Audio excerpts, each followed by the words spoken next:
In this second video on credibility theory, we will explain the working principles behind credibility theory with a very simple yet intuitive first example.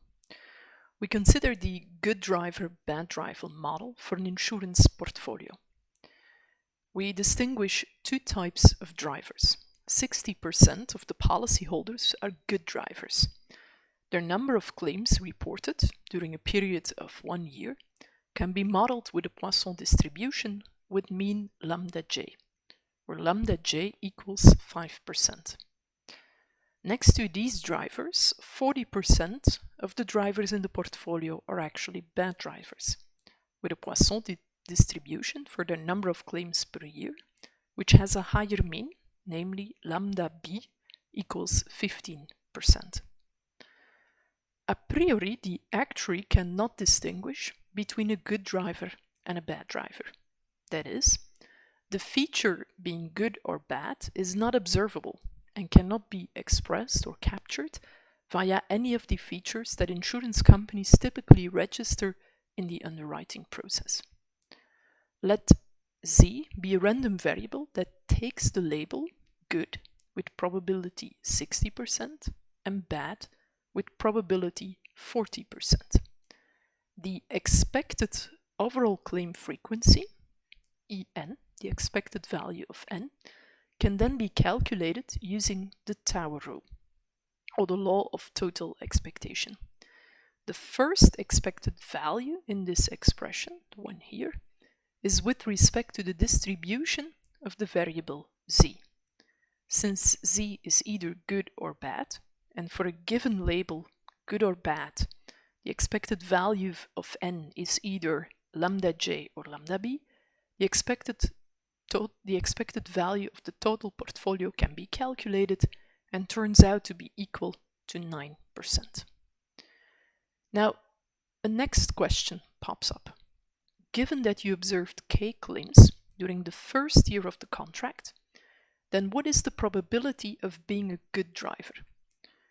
This probability can be calculated using the Bayes theorem. Because what we want to calculate here is a conditional probability. It's the conditional probability of being good given that you reported k claims. We can rewrite this probability using the well-known Bayes theorem, and you then find the examples as printed, the expressions as printed on the sheet. In the very last expression, we use the appropriate Poisson distributions. Conditional on being good, you have to work with a Poisson distribution with mean 5%. Conditional on being bad, you will have to work with a Poisson distribution with mean lambda b equal to 15%. Putting all of this together, the following table results. In the first column of the table, we list the number k of claims reported, say, during the first year of the contract. The second and third columns in the table then list the conditional probabilities of being good or bad, given that you reported k claims in the past. And the sum of these two conditional probabilities is 1, as it should be. We call these posterior probabilities or a posteriori probabilities because they are conditional on the number of claims reported in the past.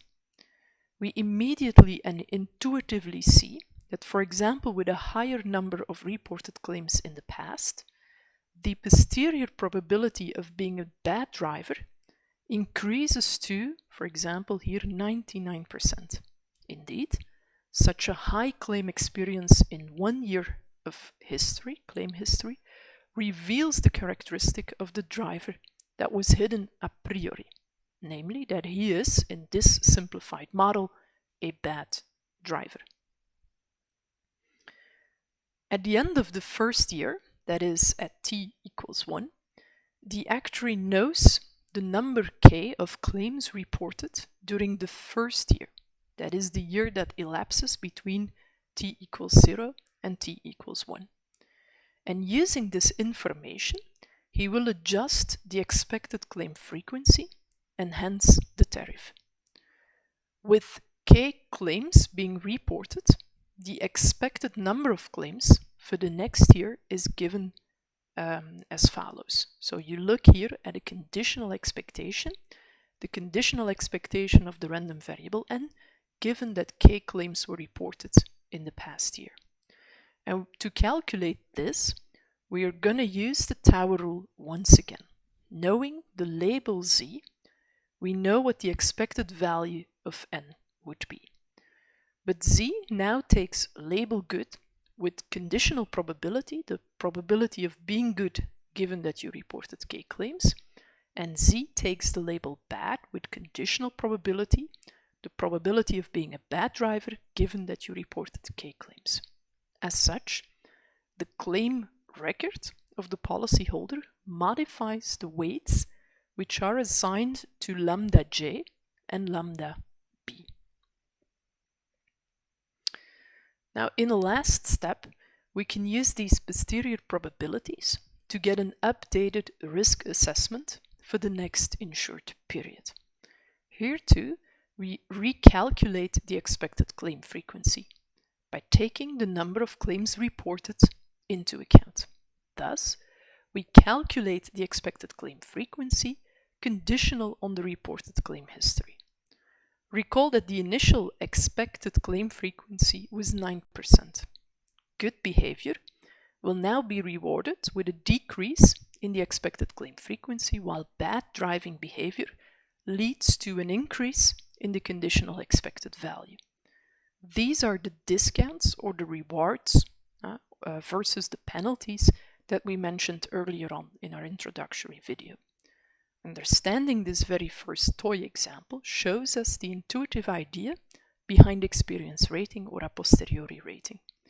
And the goal in the next videos is now to leverage these insights to a more general probabilistic setting.